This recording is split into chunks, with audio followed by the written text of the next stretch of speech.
Hey guys, welcome to my podcast. मेरा नाम है प्रतिका और अगर आप यहाँ नए हैं तो आपको बता दूँ, मैं इस पॉडकास्ट में 5 ऐसी चीज़ों के बारे में बातें करती हूँ जो मैंने पिछले ही हफ्ते में सीखी है या जानी है या मैंने कहीं देखा है या पढ़ा है। जो भी है आप सुनेंगे तो आपको समझ में आ जाएगा। सबसे पहले मैं एक दूसरे पॉडकास्ट का ही बात करना चाहती हूँ जिसका नाम है मॉडर्न विजडम। उसको मैं काफ़ी टाइम से सुनती हूँ। उसमें एक गेस्ट आए थे जिनका नाम था Massimo Pigliucci. I think I am pronouncing it right, maybe wrong, I am sorry if I am pronouncing it wrong. तो उनके पास एक बहुत ही अच्छी सी थियरी है। देखो क्या होता है ना, हम लोग सब डिटैचमेंट के कॉन्सेप्ट को अपनाना चाहते हैं बट डेली लाइफ में हो नहीं पाता। डिटैचमेंट का क्या कॉन्सेप्ट है, बस यही है कि कोई भी चीज़ से अटैच मत हो। लाइक जैसे हम बोलते हैं ना, जैसे ये मेरा घर है, ये मेरी प्रॉपर्टी है, ये मेरी ज्वेलरी है। तो ही सेज कि आप जो बोल रहे हो मेरा घर है, वो आप जहाँ पे रह रहे हो आपसे पहले कोई और रहता था और आपके बाद कोई और भी रहेगा। तो आप ये कैसे बोल सकते हो कि ये मेरा घर है, right? So that is detachment. तो उसको डिटैचमेंट बोलते हैं कि बी अवेयर कि ये सब चीज़ें तुम्हारी है अभी but it's not for ever. वो अवेयरनेस को डिटैचमेंट बोलते हैं कि ये सब है बट ये मैं किसी भी चीज़ से अटैच नहीं हूँ। अपने सब बहुत कॉमनली बोलते हैं ये सब मोह माया है, कुछ नहीं है, फिर भी अपने उसी मोह माया के पीछे हर वक्त दौड़ते रहते हैं। ऐसा क्यों होता है? तो वो एक बहुत ही अच्छा सा एक आइडिया देते हैं कि कैसे अपना माइंडसेट अपने बना सकते हैं जिससे हम ज़्यादा डिटैचमेंट को अपना सकें। वो बोलते हैं ऐसे समझो कि आप एक होटल में रहते हो। आप जिस घर में रह रहे हो वो एक होटल है। हम जब भी कभी होटल में जाते हैं तो हम वहाँ रहते हैं, वहाँ की फैसिलिटीज़ यूज़ करते हैं, वहाँ पे अपना नॉर्मल दिनचर्या बिताते हैं, सब कुछ करते हैं। बट हम कभी भी ये नहीं सोचते कि ये होटल हमारा है। हमें बस लगता है हम यहाँ पे रहने आए हैं, हम एक ट्रैवलर है, कुछ दिन रहेंगे और फिर चले जाएंगे, भले कितने भी दिन के लिए वहाँ रहने आए। हम किसी भी चीज़ से अटैच नहीं होते हैं। अपने आप को अगर हम एक ट्रैवलर की तरह समझे कि मैं एक ट्रैवलर हूँ और मैं और जिस घर में मैं रह रहा हूँ इट्स अ होटल, ये मेरे को लोन में मिला है या फिर या मैं यहाँ पे रेंट पे रह रहा हूँ। मेरा टाइम ख़त्म होते ही मुझे यहाँ से जाना होगा और कोई और यहाँ पे आएगा, ये निश्चित है। इस तरह से सोचो कि I am a traveller. Even not only with the, मतलब सामान की बात नहीं करे, चीज़ों की बात नहीं करे, घर की बात नहीं करे, प्रॉपर्टी की बात नहीं, इवन रिश्ते। रिश्ते भी कौन से परमानेंट है, कौन सा रिश्ता परमानेंट है? सब कोई को कभी ना कभी जाना है। तो रिश्तों के बारे में भी यही सोचना है कि ये ऐसे रिश्ते हैं जिससे हम मिल रहे हैं but we are as a traveller, कुछ भी हमारे साथ नहीं जाने वाला है। सुनने में ये चीज़ बहुत ही अच्छी लगती है। अगेन मैं वही बात बोलूँगी जो मैंने कई बार पहले भी बोला है कि बहुत सारी ऐसी चीज़ें होती हैं ना जो हम लोग अपनाते नहीं हैं या फिर हम लोग डेली लाइफ में उसको प्रैक्टिस नहीं कर पाते हैं। बट जो अवेयरनेस है वो अगर हमें है ना, तो जंग तो आधी वहीं पे अपने जीत गए। जब वो अवेयरनेस है कि हाँ, that nothing is permanent and nothing is mine, when you know the meaning of detachment and when you are ready to detach yourself if a times come, ऐसा कोई टाइम आएगा जहाँ पे कोई चीज़ से आपको डिटैच करना पड़े, then you don't get too hurt कि बहुत ज़्यादा तकलीफ नहीं होगा आपको अगर आप अवेयर रहेंगे इस चीज़ से। तो that concept I really liked and I myself am a big believer of detachment, though it's a extremely difficult practice and specially common इंसान जैसे कि मैं हूँ तो हमारे लिए तो बहुत ही डिफ़िकल्ट होता है। साधु महात्मा के लिए तो ऑफ कोर्स फिर भी इजी होता है, हमारे लिए नहीं हो पाता। बट अवेयर होना ज़रूरी है। So I thought that was a really good thing जो मैंने इस हफ्ते सुना एक पॉडकास्ट में और आप लोगों से भी ज़रूर शेयर करना चाहिए। So that was the key take away that I got from that episode.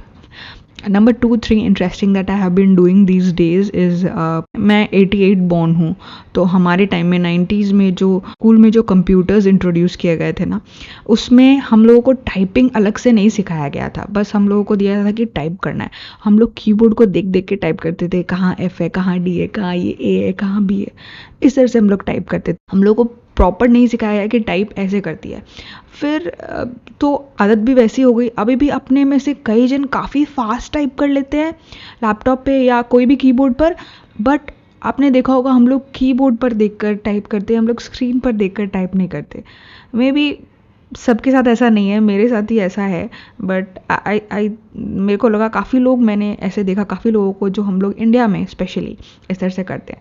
पर जब अपने कभी भी फॉरेन मूवीज़ देखते हैं, उस पर देखते हैं वो लोग स्क्रीन पे देख रहे हैं और कंटिन्यूस टाइप कर रहे हैं। आई ऑलवेज फैसिनेटेड कि यार ये कैसे करते हैं, ये लोग को पता कैसे चलता है कौन से बटन्स कहाँ हैं। I might be sounding really dumb right now, but जी हाँ, इसका मेरे को अभी पता चला recently. Then I google things and I found out कि इसका एक टेक्निक होता है टाइप करने का भी, जो एफ़ और जे की होता है कीबोर्ड में, उसमें अपने को अपना इंडेक्स फिंगर्स रखना होता है और वहाँ से मूव नहीं करना, और फिर वहीं से सारा फिंगर्स ऊपर नीचे करके टाइप करना होता है। और प्रैक्टिस करते करते मसल मेमोरी बिल्ड हो जाती है।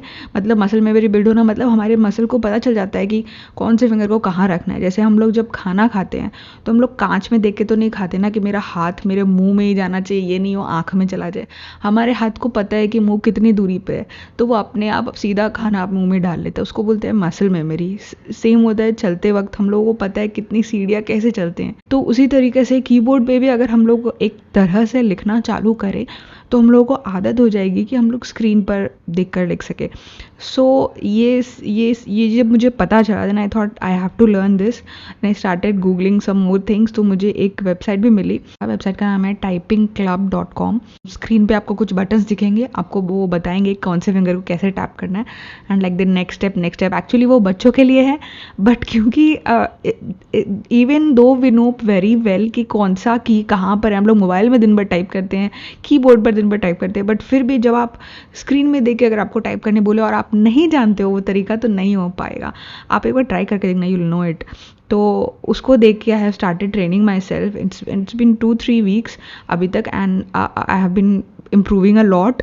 अभी तक काफ़ी अच्छा इम्प्रूवमेंट है। So that's a new thing that I have been learning. So okay, as I said, it might be very dumb thing to learn at this age, at 32, but I really enjoyed it क्योंकि ये चीज़ था जो मेरे को नहीं आता। और क्योंकि I have been recently started typing a lot in keyboards and laptops, because क्योंकि मैंने पहले भी आपको बताया है कि नोशन में मैं बहुत ज़्यादा ट्रैक करने लगी हूँ, like weeks and months journal करने लगी हूँ, एंड कुछ भी रेजोनेट करती हूँ तो उसके बारे में लिखने लगी हूँ। और अभी जो आप ये सुन रहे हो उसको भी मैंने पूरा टाइप किया है स्क्रिप्ट को।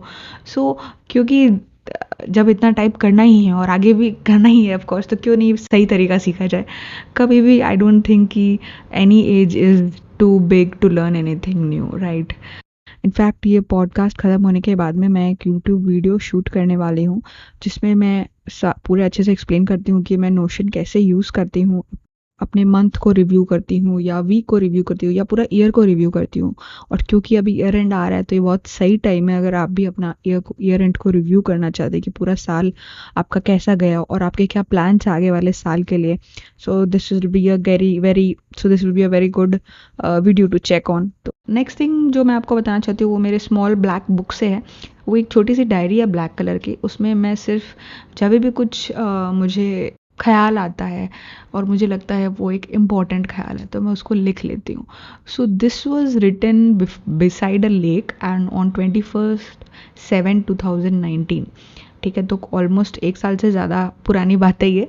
एट 5:30 PM, ठीक है। तो I wrote, you can not protect your child from every one in the bracket world all the time, right?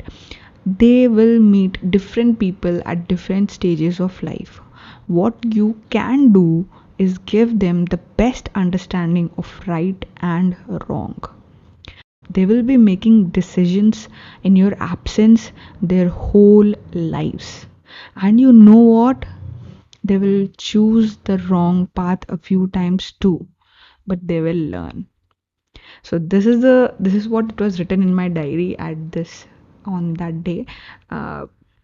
क्योंकि अभी मेरे को कंटेंट नहीं मिल रहा था बोलने के लिए पॉडकास्ट में। 4 पॉइंट्स तो हो गए थे, 5वां क्या पॉइंट बोलूँ मेरे को नहीं समझ आ रहा था। तो आई थॉट कि क्यों ना मेरे उस डायरी से कोई एक पन्ना पढ़ा जाए।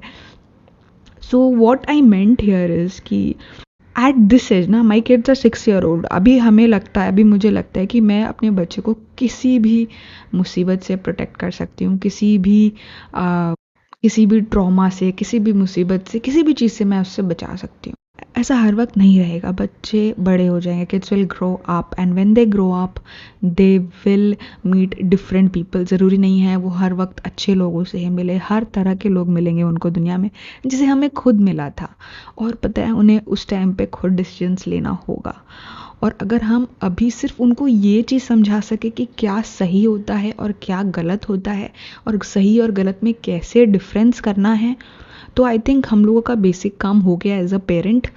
दे आर गुड टू डिसाइड कि क्या चीज़ सही है, तो वो खुद अच्छा डिसीजंस ले पाएंगे when the time is right. And of course बहुत बार गलत डिसीजंस भी होगा, that is how we grow, right.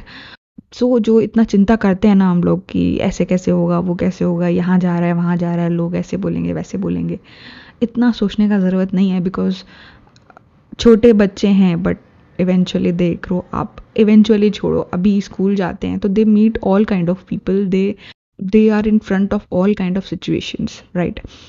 So yeah, as a parent our job is to keep the root strong, उनका बेस स्ट्रॉन्ग बनाना है, and that is all we need.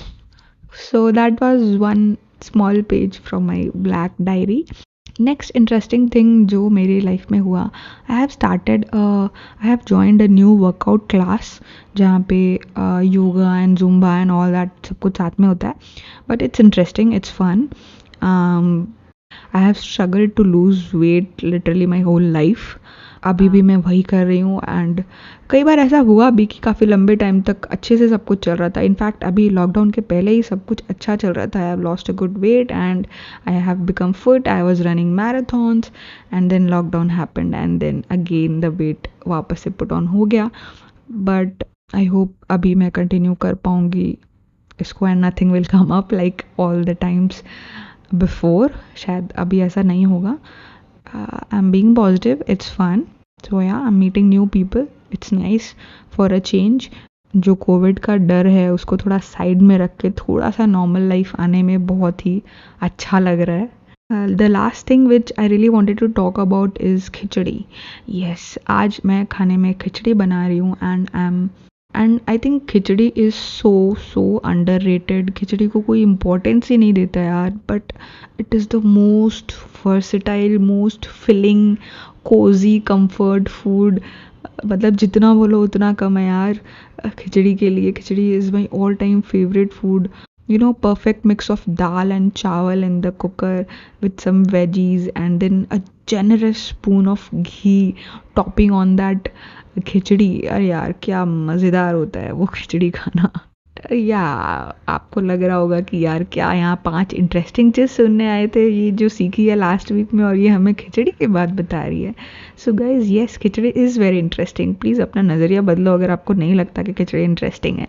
You need to change your perspective. Yeah, so that is all for this week. I am also available in YouTube. मैं YouTube पर काफ़ी videos बनाती हूँ। Instagram पे active हूँ but stories में ज़्यादा active रहती हूँ। पोस्ट कम होते हैं, स्टोरीज़ रेगुलर हो जाती है। So yeah, you can follow me there, links आपको नीचे मिल जाएंगे। I hope you enjoy this episode. Good bye.